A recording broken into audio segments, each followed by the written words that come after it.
God. Okay.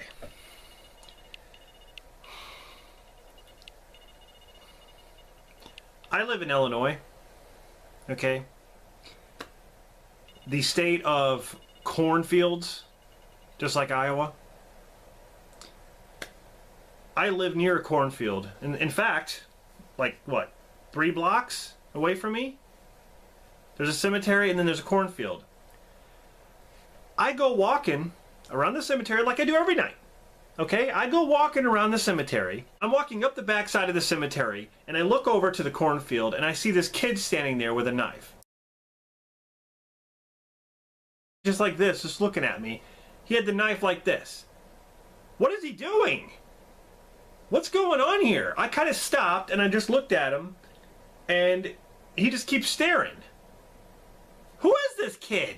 He's sitting there staring at me for like a minute. So I just start walking again. Then I look back and he's not there. What?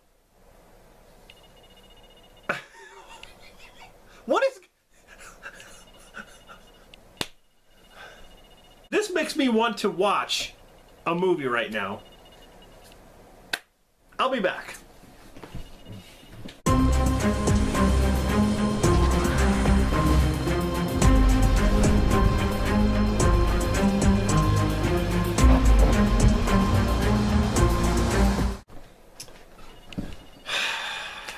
Alright guys, it's Saturday. Slashback Saturday.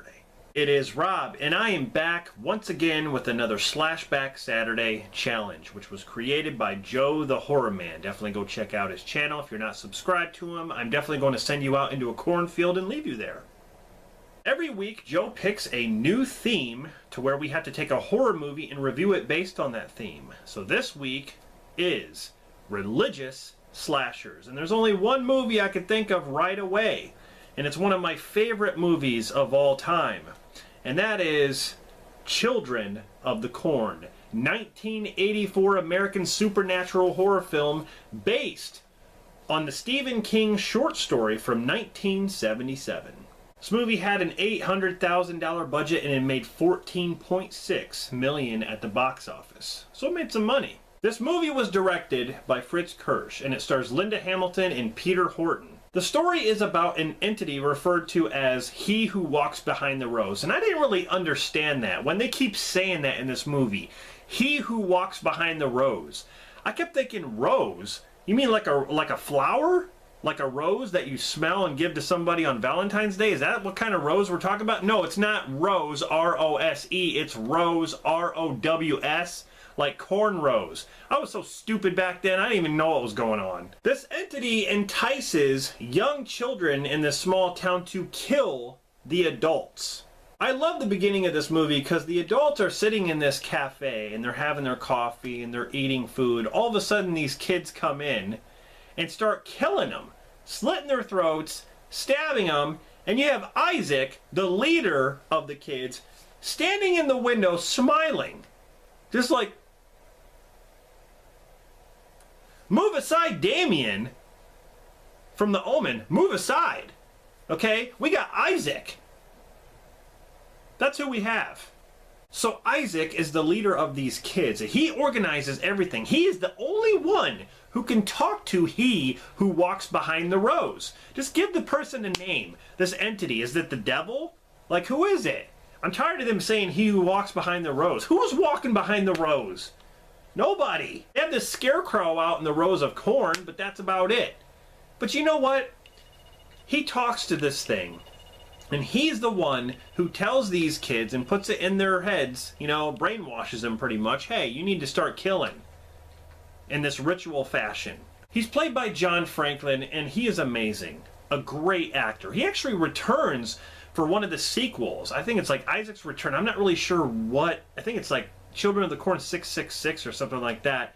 And he's much older, but it's really cool to see him play the Isaac character. He's like one of my favorite villains in horror movie history. He's just awesome. Then you have Courtney Gaines, who plays Malachi, which is Isaac's right-hand man. Does anything Isaac says, even though Malachi could take out Isaac just like that. You know, he could just be like, he could bitch slap Isaac and he'd be out. There is one part of the movie where Malachi actually turns against him. But Courtney Gaines, he's awesome. He has this intimidating feature about him when he's on screen. I mean, he's a kid, but still, he has this thing about him where you don't want to mess with him. Like, he's very just intimidating when he has a weapon in his hand. So in ritual fashion, the children start to murder all the adults in this town. So there's nothing left but children. And they kind of assemble out in the cornfield and worship this cross scarecrow thing.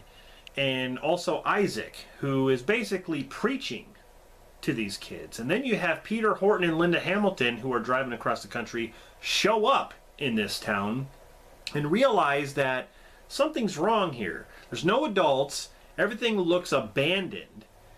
And even kids die in this film. I mean, Malachi starts to kill a couple of kids, actually. And I do like the effects in this. But still, Peter Horton, man, he is being chased by all these kids. And mind you, you know, these kids are obviously younger than him and they can run faster.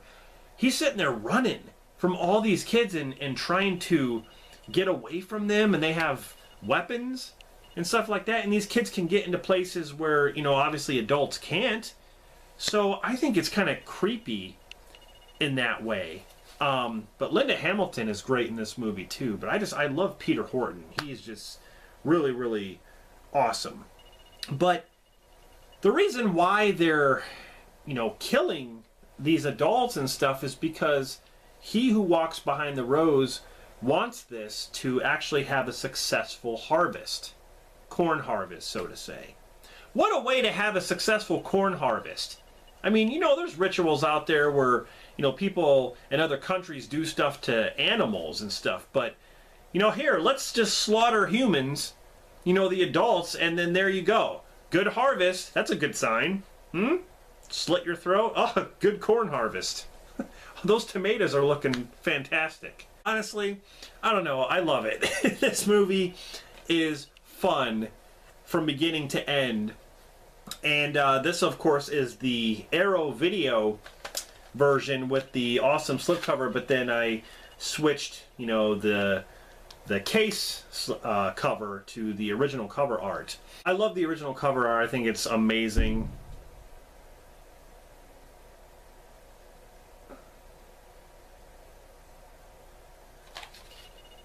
What the hell was that? Alright guys, I had to stop this really quick because I don't know if you guys heard that. I'm just sitting here doing this review and all of a sudden it felt like a bomb went off or something. Like, honestly, I got lifted out of my seat. I don't know if you guys heard that. My neighbors across the street, they're having a get-together, like a fire, which is not even a burn day. I don't know why they're doing it. But anyway, I opened my window and they're laughing over there. I'm not sure. It just sounded like someone set off something. And it was really loud, and you know how an earthquake kind of shakes you? I got lifted out of my seat because of it. I thought maybe that was weird. I don't know if you guys heard that. I'm sorry about this, but I had to... Yeah, I don't know. I'm kind of speechless right now. I don't know what that was. Anyway, this movie is great. It's definitely a classic when it comes to the horror genre. And I guarantee probably everyone in the horror community, especially on YouTube, has seen this movie. When it comes to the sequels, you know, they're kind of hit and miss. Some of them are really, really bad. Especially that remake, the TV remake or whatever that was pretty bad. I would say, you know, Children of the Corn 2 and even 3, I don't mind. But still, there's no beating the first. Okay, this is where it started right here. But fantastic movie.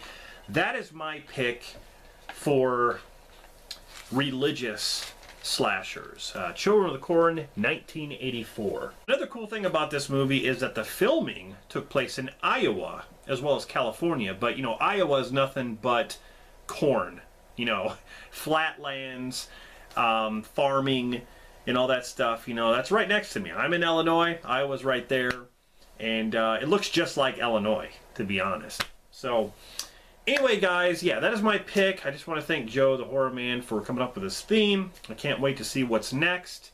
And yeah, tell me what you guys think about Children of the Corn down there in the comments. And I will see you guys next Saturday for the next theme.